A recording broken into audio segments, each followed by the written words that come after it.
Hi, welcome back to Joe Blogs. This video is the next in a series looking at the financial implications of Russia's invasion of Ukraine.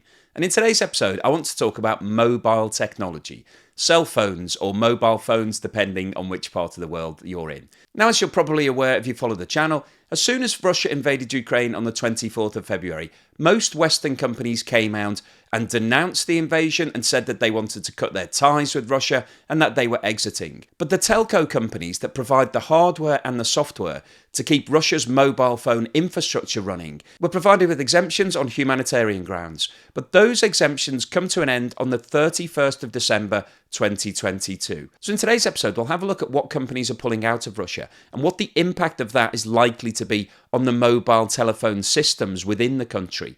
We'll then look at mobile phone usage. What percentage of people are actually using their phones to go on the internet these days to do things like banking, shopping, business Zoom calls, all of those sort of things that could have a really big impact on the Russian economy. We'll then go on to talk about YouTube because, as you know, we all love YouTube, and the YouTube statistics in Russia are really quite interesting. And then we'll go on to talk about the impact of this on Russian business, the Russian economy, and what the potential long-term implications are for Russia. So before we get started on all of that, if I could ask you to give me a thumbs up at some point during this video if you're enjoying the content. Please subscribe if you haven't done so already. Don't forget, I always include chapters, so if you don't have time to watch the whole thing, you can pick and choose what you'd like to see. And if you would like to support the channel, please have a look below where you'll find links to YouTube Super Thanks and membership, as well as Buy Me a Coffee, Patreon, and Amazon shopping links. And once again, I'd like to say thank you so much to everyone that has supported the channel. I really, really appreciate it.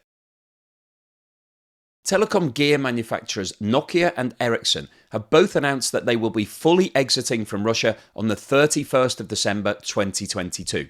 These two companies provide around 50% of all of the base stations in Russia, along with a variety of other essential equipment from telecom antenna to the hardware that connects optical fiber carrying digital signals. They also provide critical software that enables different parts of the network to function together. Ericsson's finance chief Carl Melander stated, "We are working towards the end of the year. That's when all of the exemptions from sanctions expire." And Nokia CEO Pekka Lundmark stated, "Our exit will be complete. We are not going to deliver anything to Russia." The severing of ties by foreign firms is expected by industry sources to set Russian communications back by a generation as the world forges ahead with deploying 5G technology. Leonard Konik, who runs an IT publication ComNews in Moscow, stated, "If this situation lasts for years, Russian cellular networks, in terms of coverage, may return to the late 1990s, when their coverage was limited to large cities and the richest suburbs." He said rural areas will start breaking down first as operators remove equipment to bolster urban networks, while a lack of software updates may lead to network outages or expose them to cyber attacks. Chinese telecom equipment maker Huawei, the biggest vendor in Russia last year with more than a third of the market, will continue to provide software updates and continue maintenance work, but has stopped selling new equipment in Russia. The biggest hurdle for mobile operators to keep their networks running will be the lack of software upgrades. Nokia and Ericsson said they would cut off software updates by next year. Software unifies a range of equipment that makes up a telecom network, converts analog and digital signals, monitors and optimizes network traffic, and protects infrastructure against cyber attacks. While mobile operators can hoard hardware for future use, they are reliant on a regular schedule of licensed software updates and patches to maintain the integrity of a network. Unquestionably, software patches are paramount to ensure networks remain operational, safe, secure, and reliable, said Paolo Pescatori, an analyst at PP Foresight. Russian telecom operators stockpiled foreign-made parts in February and March ahead of sanctions, but inventory will drop after Nokia and Ericsson pull the plug on the 31st of December. Russia's digital ministry said that Russia does not have shortages of telecom equipment, and the withdrawal of Nokia and Ericsson will not have an impact on the quality of communications. Government programs to promote Russian equipment have helped telecom operators become less reliant on Nokia and Ericsson over the past several years, and Russian producers have increased their market share this year to 25% from 11.6% in 2021. Now, before we go on any further today, I want to talk to you about today's sponsor, Masterworks.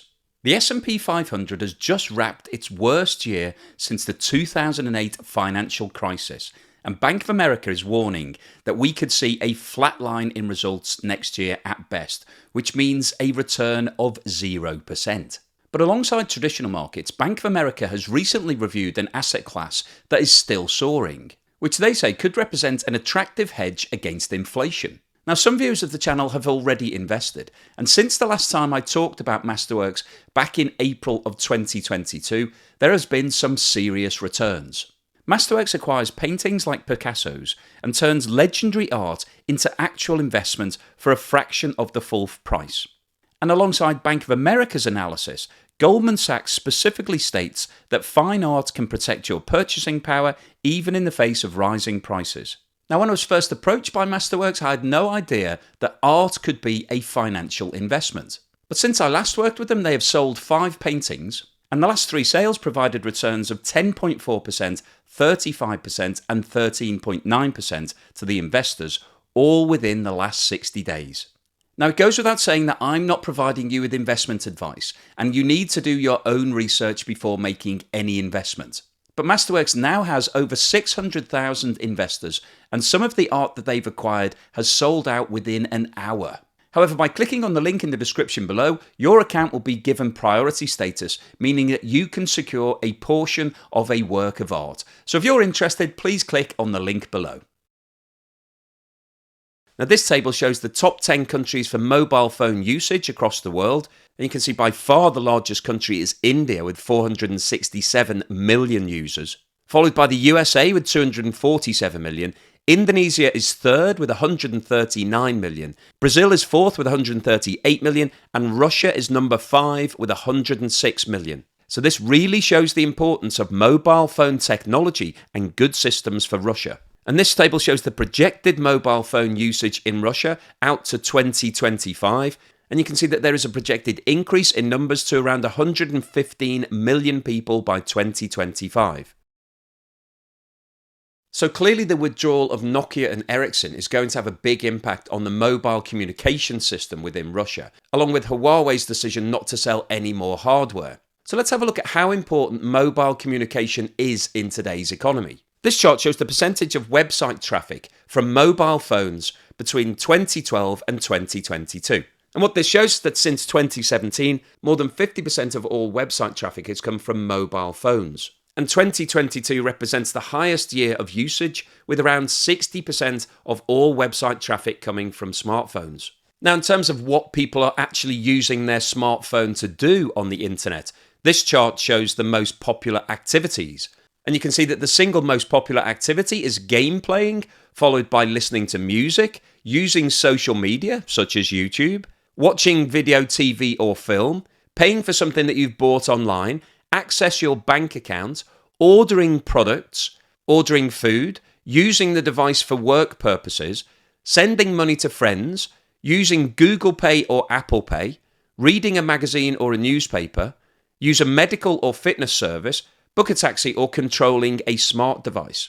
Now, the reason I wanted to highlight this is that the vast majority of all of these activities involve some form of business. Somebody is making money from all of these activities. If you're playing a game, then that will involve some form of revenue, even if it's a free game, because there'll be advertising on that game whilst you're playing it, or you may make in-app purchases or something along those lines. So the businesses that are providing those games will be earning revenue. Similarly, if you're listening to music, it tends to be through Spotify or some other sort of service where you will pay a monthly subscription. There is a lot of money being made out of social media, whether it be through advertising or subscriptions or product placement. The same with watching TV or film. A lot of those services are subscription or pay on demand. Obviously, if you're buying things online or using your bank or ordering products or food or using it for work or sending money to friends, all of these things are generating revenue for one company or another. And that's the important thing here that we want to get into in this video, is that if Russia sees a fall in its communication network and therefore it can't handle as much volume of traffic, then that is potentially going to mean a reduction in revenue for all of the companies that are providing digital services and selling things online, and therefore this will have a big impact on the Russian economy. And focusing specifically on e-commerce in Russia, this chart shows the increase in e-commerce between 2018 and 2022, and the projected future increase in 23 and 24. And what this shows is that the level of e-commerce has increased from around 1.3 trillion rubles back in 2018 to around 4.4 trillion today. So that equates to around $73 billion. But the rate of e-commerce is forecast to increase significantly over the next 2 years and hit 7.2 trillion by 2024. And as you just saw from the graphs that we've been through, around 60% of all website traffic is currently coming from mobile devices, but those percentages are increasing year on year. It's far more convenient and straightforward to use your mobile phone apps to do e-commerce these days, and it's becoming more and more popular as mobile phone technology improves. So having good telecommunication systems and networks is absolutely essential for this future growth to be achieved. Now, obviously, YouTube usage and viewing is close to all of our hearts, and I thought it was worth looking at where Russia ranks in the global charts. This chart shows the number of hours per month that YouTube users are viewing YouTube via their mobile app. Now, this data does relate back to January 2022, but it's the most recent that I can find. And you can see that the country that spends the most time watching YouTube on its mobile app is South Korea, with an average of 39.9 hours per month. So that's obviously more than an hour per day. The second highest figure of 29.6 hours is for India, and Russia comes in at number 3 with 27.1 hours per month. Indonesia's number 4 at 26.4, Brazil's number 5 at 23.3, Mexico 6 at 22.8, the USA 7 22.2, Singapore 8 at 20.8, Turkey 9 18.5, and Australia 10 at 17.1. So what's the summary and conclusion today? Well, I wanted to post this video because I think we're all becoming more and more reliant on mobile infrastructure, on working from home, on being able to just use your smartphone for doing virtually anything these days, whether it's online shopping, checking your bank accounts, sending money to people, or doing business calls. And I think one of the lasting impacts of the COVID-19 pandemic and all of the lockdowns that we experienced was that everybody became more and more comfortable using online video conferencing. So whether that be Zoom or Microsoft Teams or Google Meet, doesn't really matter. They're all the same function. All you need to do is click on the app. You can then join a meeting from anywhere that you are in the world. And mobile technology enables you to be able to do that. It's absolutely fantastic. And it's revolutionized working life for many people around the world. And this is helping the globe to become more interconnected, because you can hire people who may live in a different continent to you. It doesn't really matter, because you can talk to them frequently, easily, and it's just as good as getting round the table and having a chat. So that's been one of the benefits that we've had over the last couple of years from the COVID pandemic. But if you don't have a good mobile communication network, then that will bring all of that tumbling down, because there's nothing worse than doing a meeting with somebody if you've got poor internet connection. If you can't hear what they're saying, or you're constantly having to stop and say, I'm sorry that I missed that because you broke up, then it just kills that stone dead. If we lost the power of the internet and being able to connect remotely, then we would all have to go back to the old way of working. And that's the risk that Russia is facing right now. If their mobile communication network goes backwards, if they can't keep pace with technology, if they can't keep it up and running, then that means that people will lose faith in that whole system and they'll have to go back to a different way of operating. And that is a major risk that Russia's facing right now, because the exit of Nokia and Ericsson and Huawei is going to leave them stranded in terms of future technology, future software, patches and updates. And that means that they will then run the risk of having failures in that system, and that will then cause a breakdown in communication, quite literally. But in addition to online communication and networking, you've also got the problems for e-commerce businesses, because e-commerce assumes that everybody can access things instantly via apps. And the vast majority of us are doing that via our mobile phones, our smartphones. It's so much more convenient. If you're watching TV, or if you're traveling, if you're on a bus or a train, you can log onto the internet, you can do some shopping, you can pick up your groceries, you can pay some bills, you can do absolutely everything. So it's really convenient in terms of filling that dead time that you would normally spend just sitting looking out of the window. But if the mobile communication network is not able to handle that traffic, then that means that you won't be able to do any of those functions. And therefore, all of the businesses that would be picking up all of that trade, all of that additional business that they're getting from you while you're bored and wanting something to do is lost forever. And that means that the growth of e-commerce in Russia will be affected, and therefore the overall economy will see a downturn because the world is moving more and more digital. We all assume that we can do things electronically. We don't have to go to stores anymore. We don't have to meet people in person. We can do things remotely. But if your network is not able to cope with that demand and it can't handle that traffic, then that means that people won't be able to do that. And therefore, Russia could be at the risk of going backwards here. As the rest of the world moves forwards and becomes more joined up from an electronic point of view, Russia could find itself going back to the 1990s and having people to queue up and wait and get in person to meet people, to do things, to buy things, to do deals, rather than doing it from their smartphones. So once again here we're seeing a knock-on impact of Russia's invasion of Ukraine onto the Russian economy. And because they don't have their own technology within the country, they've been relying on other countries to provide that over the course of the last 20 years or so. They simply won't be able to keep up with the rest of the world. And that's going to put Russia backwards in terms of their own development. So it's not just about oil and gas and all of the other big picture things that we've been talking about on a day-to-day level. For the individuals, the people living in Russia,